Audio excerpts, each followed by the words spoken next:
Hello guys. May bago tayong tutorial guys at may bago akong ituturo sa inyo guys. Di ko alam kung alam nyo na to. At sa hindi naman nakakaalam, pwede mo tong panoorin kung paano gagawin.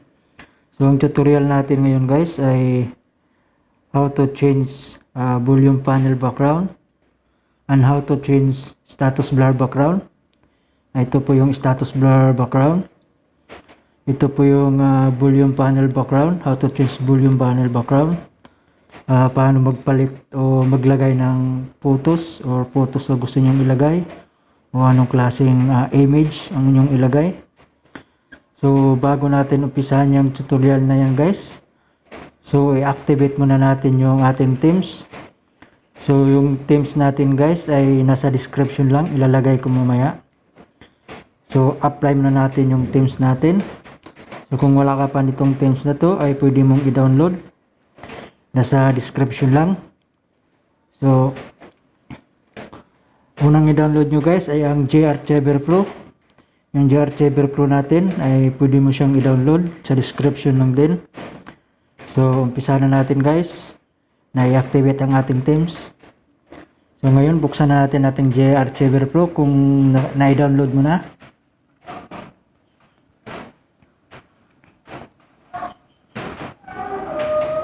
So yun guys, nabuksan na natin ang ating GArchiver Pro. Ay pwede mong pindutin ang 3 dot nandito sa gilid, 3 dot, pindutin mo. Tapos settings ka, settings. Tapos file manager ka, pindutin mo yung file manager. Tapos yung show hidden files, i-check mo lang yung box. Tapos back to arrow dito sa taas. Tapos sunod natin guys ay ang download. Pindutin natin yung download. Pindutin natin yung download. Tapos hanapin natin yung themes na i-download natin na galing sa aking description. So ayan guys, Gravity Circuit theme. Yan yung natin ngayon. Tawag dito themes. So pindutin na natin yan guys. At extract here lang kabagat, extract here. Tapos apply natin yung password. So yung password natin guys ay kailangan yung panoorin ng buo ang ating video bago mo maipasok yung password natin.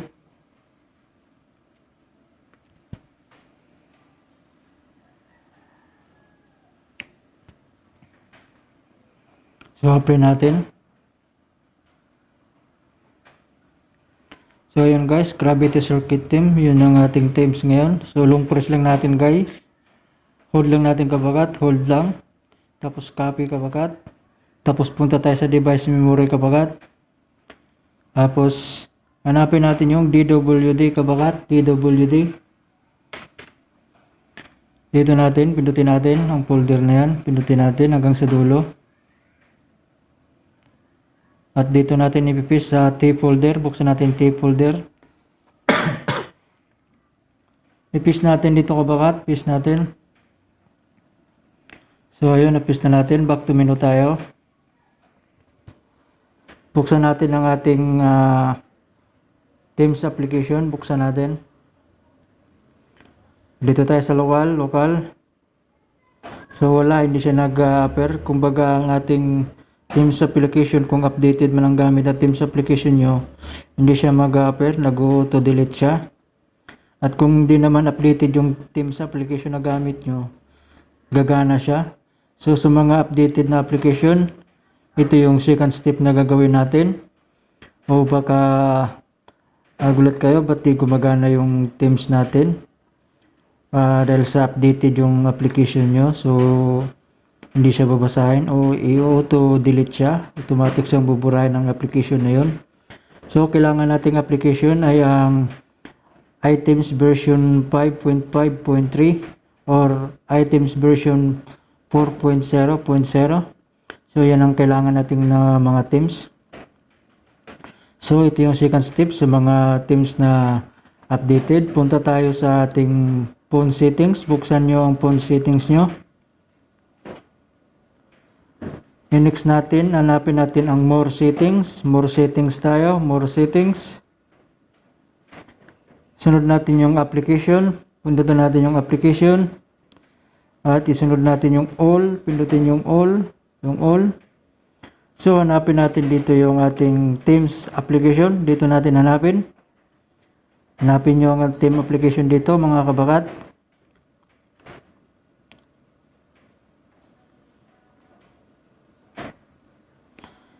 So, ayun ang Teams application natin. So, bubuksan natin to.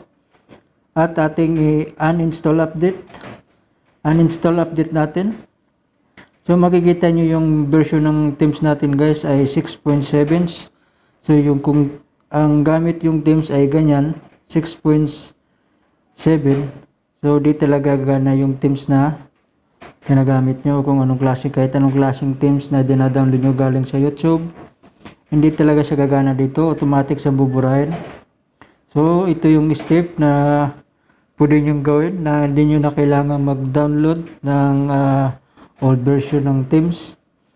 Uninstall update na lang natin para babalik siya sa pinaka old version. Uninstall update. Kailan natin matapos. So ayun, natapos na. So next natin gagawin ay punta tayo, balik tayo dun sa ating GRChaver Pro. Dito tayo sa ating GRChaver Pro. Buksan natin. At i-apply natin uli yung Teams na ating dinownload. Balik tayo sa ating download. Hanapin natin uli yun. Long press uli natin. Ating i-copy. At pindutin natin yung device memory. Hanapin na naman natin uli yung DWD folder. Pindutin lang natin hanggang makabalik tayo dun sa T folder. So, ito naman T folder ang ating pipindutin, mga kabakat. Paste na naman natin ulit dito. So, ayun, back to menu tayo. Balik tayo ulit doon sa ating Team application. Buksan naman natin siya ulit. I-check na naman natin dito. Allow and continue lang, mga kabakat. Allow and continue, cancel. So, local team, check natin. So, ayun, binasa siya. Andito siya, kabakat, ang ating gravity circuit. So, apply natin, kabakat. Yan ang gravity circuit natin.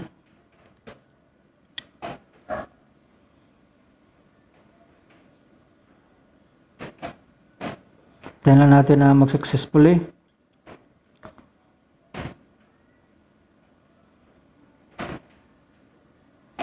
So, ayun guys, kabakat, ang ating Teams. Ito yung Teams na gagamitin rin natin na pang proof of tutorial. Install muna natin. So, mamaya na natin install. So, yun mga kabakat, kung na-download nyo na, ito na naman ang third step natin na how to change status blur background. How to change status blur background. And how to change volume panel background. Ito, papalitan natin yan, yung volume panel background. So, ayun, bago natin gagawin ang step na to, punta muna tayo sa ating Team application. Bubuksan natin siya. So, ngayon kabakat, kanina ginawa natin ay kinapi lang natin siya. Pwede natin siyang burahin dito kasi may original copy pa tayo nandun sa download. I-delete natin siya, burahin natin. So, ayun. Sunod natin gagawin, punta kayo sa inyong GRChaver Pro. At balik kayo dun sa download. Sa download, pindutin nyo. Hanapin nyo yung Teams na yun.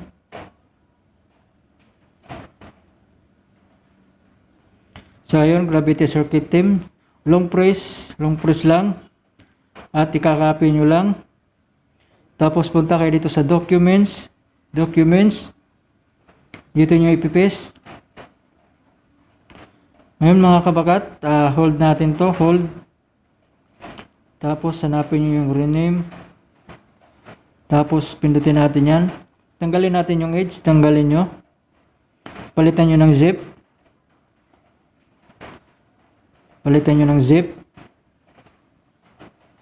Done. Ayun, pindutin mo natin ulit. Tapos extract to archive name. So ayun kabakat, burahin naman natin itong isa na to, burahin natin yan para di magka-doble-doble ang kopya. So pindutin natin to kabakat, pindutin natin yan. So next natin, punta tayo sa ating COM Android System UI. COM Android System UI, pindutin natin yan. COM Android System UI. So view lang kabakat, i-view nyo lang, view lang siya. So ngayon hanapin nyo dito yung pindutin nyo yung erase. So hanapin nyo dito yung Vivo Volume Panel Background. Vivo Volume Panel Background, yun ang hahanapin nyo. Or huwag yan, long press nyo lang yan. Vivo Volume Panel Background, copy nyo. So balik kayo sa documents, i-paste nyo dito sa labas, pasok na naman kayo ulit, at balik na naman kayo dun sa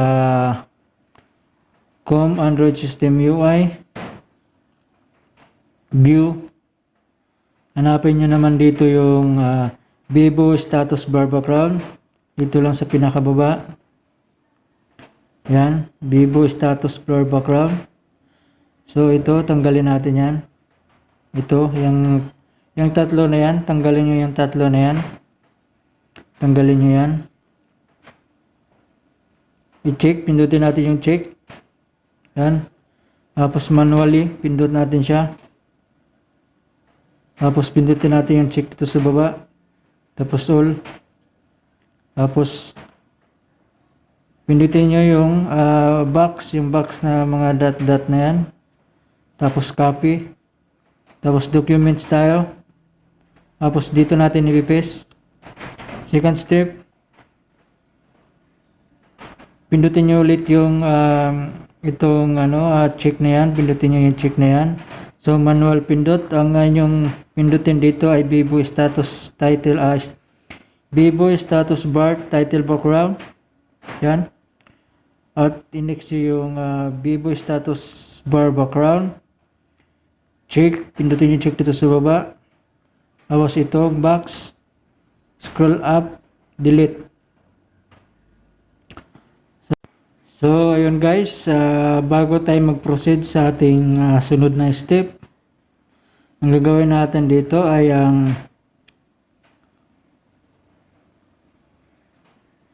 hold nyo yung Vivo Volume Panel Background at pumunta kayo sa information. I-check nyo yung size ng pixel size nya. I-check nyo kung ilan ang pixel size. 107 times 89. 107 times 89. So punta tayo sa ating doon sa ating menu. Punta tayo sa Pixelab. Buksan nyo yung Pixelab. Nasa description lang din yung link, ay download ko, ilalagay ko mamaya. Tanggalin natin yung new text. Dito tayo sa set image. Set image tayo. So ilan yun? 109. 109. Tapos 89. Doon. So dito nyo na ipapasok yung photos na gagamitin nyo na background. Kung anong background na gagamitin nyo. Nasa inyo, kung anong gusto nyo, kung ano ang mas comfortable sa mata nyo. So bago natin gawin yon ay transparent nyo muna. Tapos add photos, itong plus. Pindutin nyo yung plus na yan. Gallery. So, dito na kayo mamimili kung anong gusto nyong ilalagay na photos. So, ang ilagay natin ngayon ay same background lang. Same background lang. Same wallpaper. Yan. So, green siya. So, same wallpaper lang para neat. So, ayun. So, hatakin lang natin siya. Hatakin pa ganun. So, ayan na siya. Save as na natin. Save as.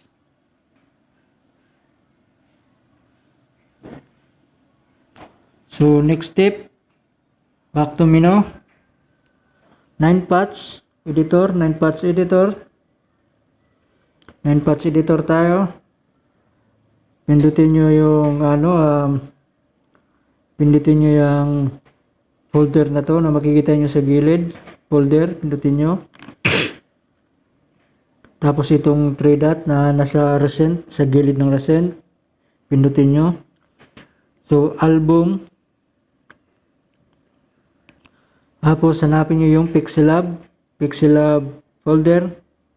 So, dito kukunin natin yon. Ito yung inano natin dun sa Pixelab. So, ayun. Pindutin natin tong padding. Tapos itong naka-X na may mga arrow. Tapos itong 3 dot sa gilid. Save. Okay. So, ayun. Na-save na yon. Back to menu.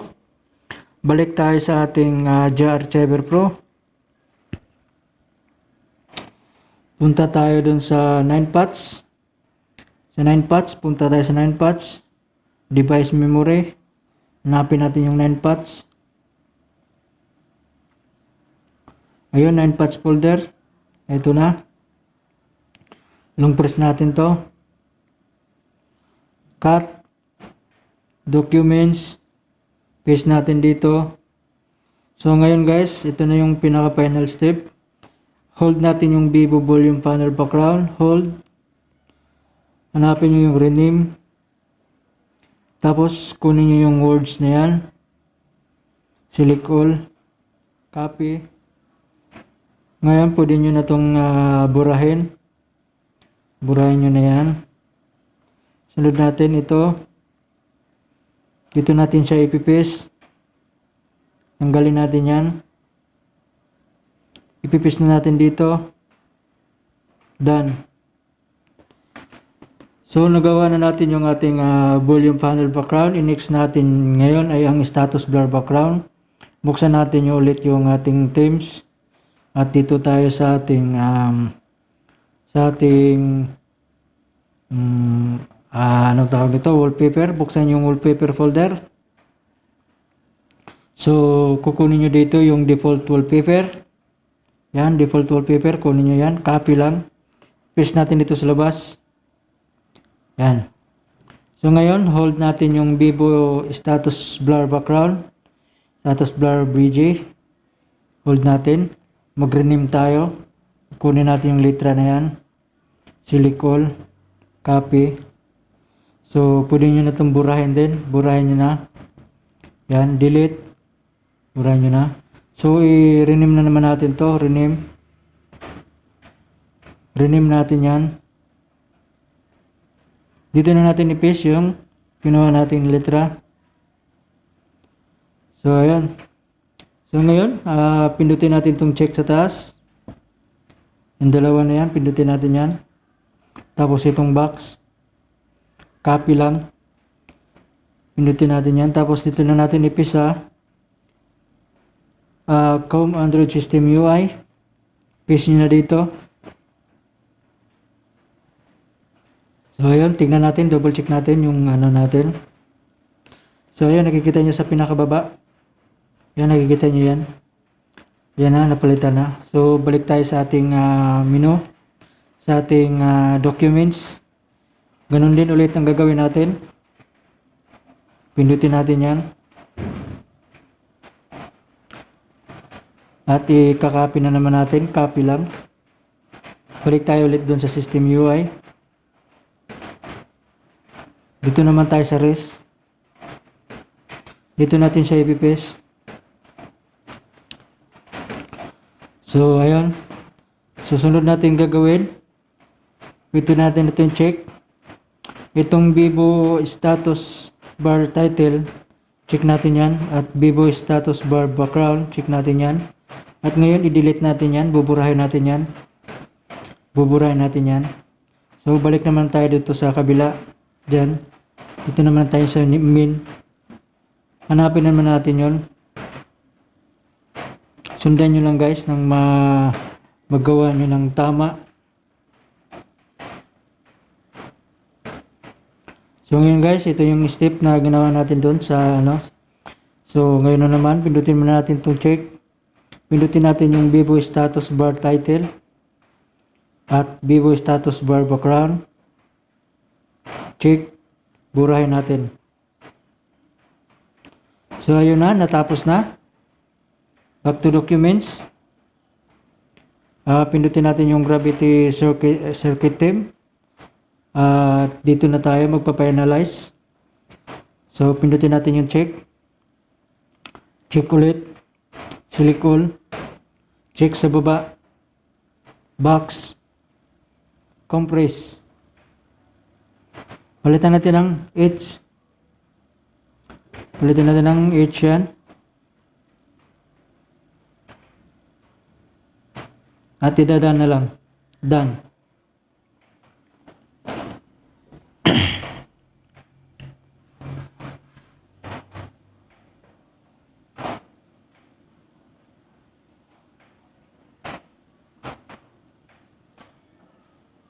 So yun guys, natapos na. So hanapin na natin yun. So ito na yun guys. Ika-copy lang, copy nyo lang guys. Copy lang, copy. Device. DWD. Ganun lang ang ginawa natin kanina kung paano nag-apply ng theme. So tape folder. Paste natin dito. Okay, back to menu. Check natin dun sa ating themes. Theme application, check natin. Pagka hindi siya nakita guys, i-minimize nyo lang. Minimize nyo na lang, minimize. Minimize nyo lang. So ayun, pindutin natin ulit yung application. At local theme. So yun guys, lumabas siya. So apply natin guys. Apply, apply.